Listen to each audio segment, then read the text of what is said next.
Thank you, Bernice. And Lilia is here, but now she will wait for her turn because she needs to feel a little bit comfortable. And now, regarding Writers International Network, it's a everybody is a member of that organization. Everybody belongs there, and everybody is entitled to sponsor somebody's name or suggest. If you feel that somebody needs recognition, you tell it. Because underlying idea behind WIN, which is short for Writers International Network, is to recognize creativity. Because we believe nobody creates a thing that they think is bad. But as long as there are a couple of other people, they feel, hey, that's a pretty nice thing to do, and they say they are entitled to sponsor their name, nominate them. Now, nominating a person doesn't mean that they are going to get recognized, because we have to sort them out. But you are definitely have to get somebody to nominate a name, and that's from where we go. And we are always looking for new writers, new poets, and new volunteers. I'm very fortunate to have wonderful people who has right from the beginning supported me. It's Candace James, Janet Corman, and Bonnie Kwan Simmons. And one of our board members, she's right here, that's Lilia Wallace. And our advisor is Alan Hill and Bernice Lieber. So we are very fortunate to have that family with a very flexible and open approach. So I will recommend you, I will encourage all of you to bring forward names and tell people, and I would be very happy to share with them how we make it possible. Now the next person on feature poet here is Lara Varesi. Did I get your name right? Yeah. We decided not to read any of the bios this time, so that you would be the judge, and whatever time is to spend on the bio, a poet can use to read that many few extra lines in that time. Yes, Lara. Thanks.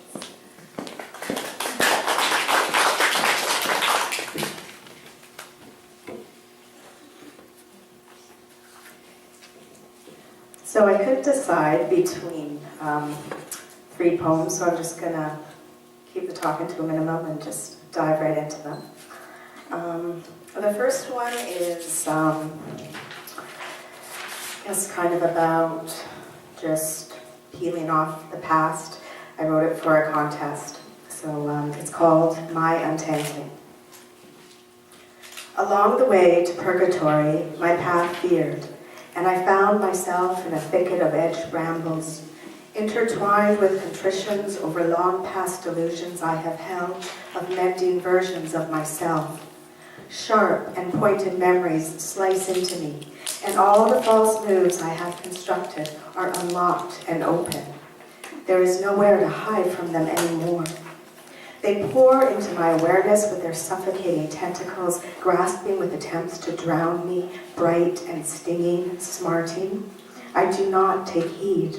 I barge through, lacerating my skin, hearing the mutilated past tear away from my bones, not to be put back together, ever.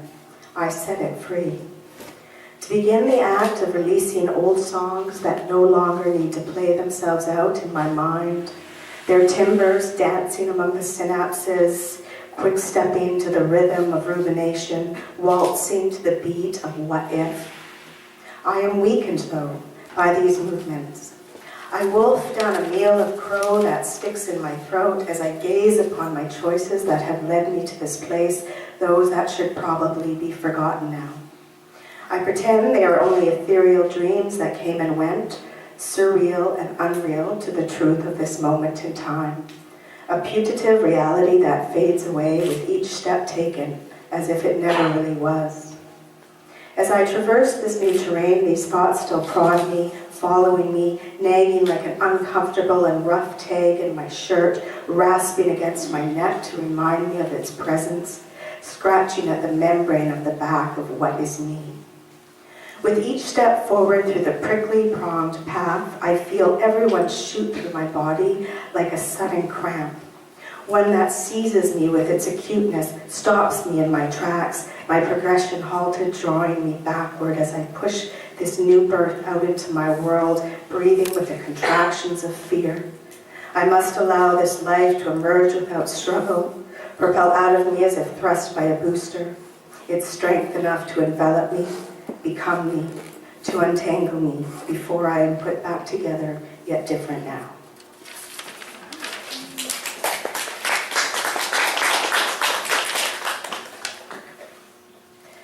Okay, this one is sort of a later poem that I wrote about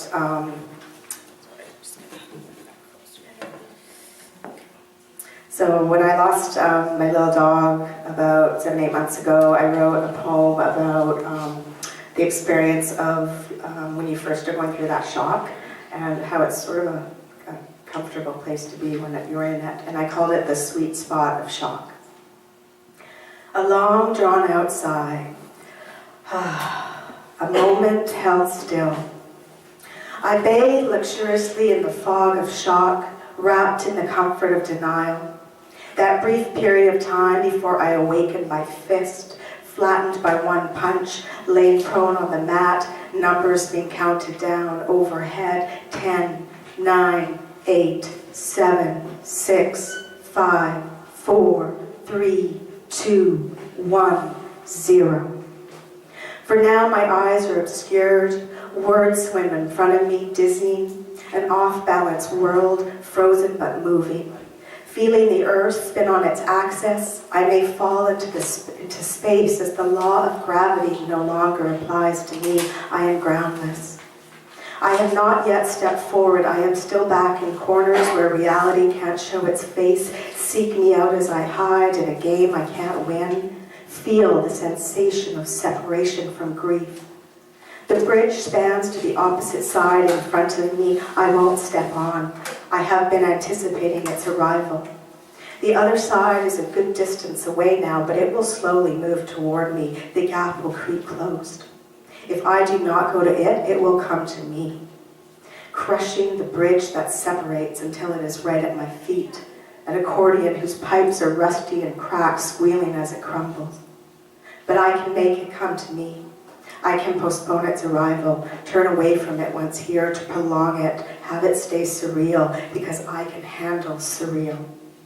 Why can't one stay there if it makes it easier? So I tread water. It is too deep to sink down into.